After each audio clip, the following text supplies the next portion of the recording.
ಚಿಕ್ಕೋಡಿ ಪಟ್ಟಣದ ಬಾಹುಬಲಿ ಹುಕ್ಕೇರಿ ಮತ್ತು ಶುಭಂ ಬಡವೆ ಇವರಿಂದ ದ್ವಿಚಕ್ರ ವಾಹನದಿಂದ ಉತ್ತರ ಭಾರತದ ಪ್ರವಾಸ. ಆತ್ಮಾನ್ವೇಷಣೆಯ 47 ದಿನಗಳ ಉತ್ತರ ಭಾರತದ ಮಹಾಯಾತ್ರೆ ಪಂಚಕೇದಾರದಿಂದ ಉಮ್ಲಿಂಗ್ಲಾವರೆಗೆ 47 ದಿನಗಳ ಅದ್ಭುತ ಮೋಟಾರ್ ಸೈಕಲ್ ಮಹಾಯಾತ್ರೆ ಮಾಡಿದರು.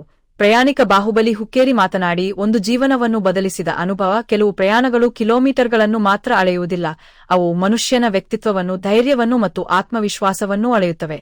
2026 ಮೇ 11ರಂದು ಆರಂಭವಾದ ನಮ್ಮ ಮೋಟಾರ್ ಸೈಕಲ್ ಯಾತ್ರೆ ಕೇವಲ ಭಾರತದ ವಿವಿಧ ರಾಜ್ಯಗಳನ್ನು ಸುತ್ತುವ ಪ್ರವಾಸವಾಗಿರಲಿಲ್ಲ.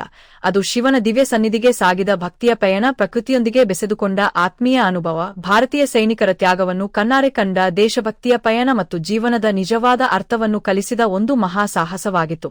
ಈ ಮಹಾಯಾತ್ರೆಯಲ್ಲಿ ಕರ್ನಾಟಕದ ಚಿಕ್ಕೋಡಿಯಿಂದ ನಾನು ಮತ್ತು ಶುಭಂ ಬಡವೆ, ರಾಣೆಬೆನ್ನೂರಿನಿಂದ ಶ್ಯಾಮಸುಂದರ ದೈವಜ್ಞ ಹಾಗೂ ಮಹಾರಾಷ್ಟ್ರದ ಕುರುಂದವಾಡದಿಂದ ಸೋಮನಾಥ ಸುತಾರ ಮತ್ತು ವಿವೇಕ್ ಪಾಟೀಲ್ ಸೇರಿ 5 ಬೈಕ್ಗಳಲ್ಲಿ ಪ್ರಯಾಣ ಆರಂಭಿಸಿದೆವು. ಪಂಚಕೇದಾರದ ದಿವ್ಯ ಪಯಣ ನಮ್ಮ ಮೊದಲ ಗುರಿ ಉತ್ತರಾಖಂಡದ ಪ್ರಸಿದ್ಧ ಪಂಚಕೇದಾರ ಯಾತ್ರೆಯಾಗಿತ್ತು. ಈ ಯಾತ್ರೆಯಲ್ಲಿ ವಿಶ್ವಪ್ರಸಿದ್ಧ ಕೇದಾರನಾಥ, ಮಗ್ಗಮಹೇಶ್ವರ, ತುಂಗನಾಥ, ರುದ್ರನಾಥ ಹಾಗೂ ಕಲ್ಪೇಶ್ವರ ದೇವಾಲಯಗಳ ದರ್ಶನದ ಜೊತೆಗೆ ಸುಮಾರು 187 ಕಿಲೋಮೀಟರ್ಗಳ ಅತ್ಯಂತ ಕಠಿಣ ಟ್ರೆಕ್ಕಿಂಗ್ ಕೂಡ ಸೇರಿತು. ಚಿಕ್ಕೋಡಿಯಿಂದ ಹೊರಟ ನಾವು ಧುಳೆ, ಇಂದೋರ್ ಹಾಗೂ ಜೈಪುರ ಮಾರ್ಗವಾಗಿ ಹರಿದ್ವಾರ ತಲುಪಿದೆವು. ಅಲ್ಲಿ ಕುರುಂದವಾಡದಿಂದ ಬಸ್ ಮತ್ತು ರೈಲಿನಲ್ಲಿ ಬಂದಿದ್ದ ಆದರ್ಶ ಪಾಟೀಲ್ ನಮ್ಮೊಂದಿಗೆ ಸೇರಿಕೊಂಡರು. ಹೀಗೆ ನಮ್ಮ ತಂಡ 6 ಸದಸ್ಯರಾಯಿತು. ಹರಿದ್ವಾರದಲ್ಲಿ ಗಂಗಾಮಾತೆಯ ಪವಿತ್ರ ಜಲದಲ್ಲಿ ಸ್ನಾನ ಮಾಡಿ ಶಿವನ ನಾಮಸ್ಮರಣೆಯೊಂದಿಗೆ ನಮ್ಮ ಯಾತ್ರೆ ಆರಂಭವಾಯಿತು. ಬೈಕ್ ಸವಾರಿ ಮತ್ತು ಪರ್ವತಾರೋಹಣದ ಸಂಯೋಜನೆಯಾಗಿದ್ದ ಈ ಯಾತ್ರೆಯಲ್ಲಿ ಪ್ರತಿಯೊಂದು ಹೆಜ್ಜೆಯೂ ನಮ್ಮ ಸಹನೆಯನ್ನು ಪರೀಕ್ಷಿಸಿತು. ಸಾವಿರಾರು ಮೆಟ್ಟಿಲುಗಳು, ಹಿಮಾಲಯದ ದುರ್ಗಮ ಕಣಿವೆಗಳು, ಕಲ್ಲಿನ ಹಾದಿಗಳು, ದಟ್ಟ ಕಾಡುಗಳು, ಹಿಮದಿಂದ ಆವೃತವಾದ ಶಿಖರಗಳು, ಇವೆಲ್ಲವನ್ನೂ ದಾಟಿ ನಾವು ಪಂಚಕೇದಾರದ ಪ್ರತಿಯೊಂದು ಕ್ಷೇತ್ರದ ದರ್ಶನ ಮಾಡಿದೆವು.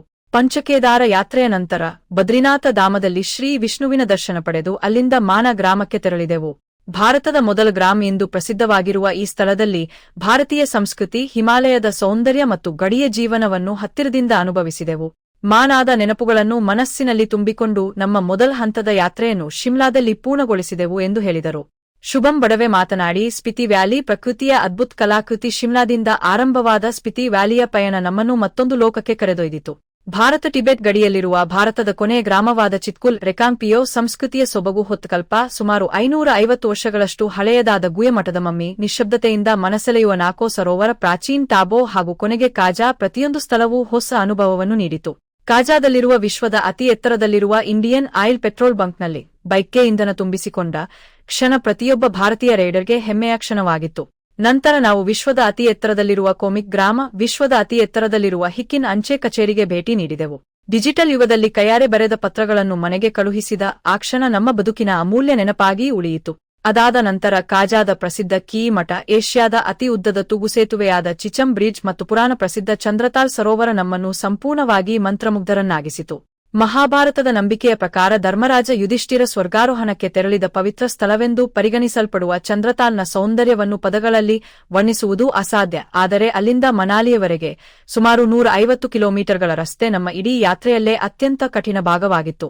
ಸಂಪೂರ್ಣ ಆಫ್ರೋಡ್, ಕೆಸರು, ಬಂಡೆಗಳು, ಆಳವಾದ ಹಳ್ಳಗಳು ಹಾಗೂ ಸುಮಾರು 15ರಿಂದ 20 ನೀರಿನ ಹರಿವುಗಳನ್ನು ದಾಟುತ್ತಾ ಕೊನೆಗೆ ಮನಾಲಿ ತಲುಪಿದಾಗ ನಾವು ಒಂದು ದೊಡ್ಡ ಪರೀಕ್ಷೆಯನ್ನು ಯಶಸ್ವಿಯಾಗಿ ಮುಗಿಸಿದೆವು ಎಂದು ಹೇಳಿದರು. ಚಿಕ್ಕೋಡಿ ಪಟ್ಟಣದಲ್ಲಿ ಪ್ರವಾಸ ಮುಗಿಸಿ ಮರಳಿ ಆಗಮಿಸಿದ ಯಾತ್ರಿಗಳನ್ನು ಕುಟುಂಬದ ಸದಸ್ಯರು ಹಾಗೂ ಮಹಾವೀರ ನಗರದ ನಿವಾಸಿಗಳು ಹೂ ನೀಡಿ, ಕೇಕ್ ಕತ್ತರಿಸಿ, ಆರತಿ ಮಾಡುವ ಮೂಲಕ ಸ್ವಾಗತ ಕೋರಿದರು.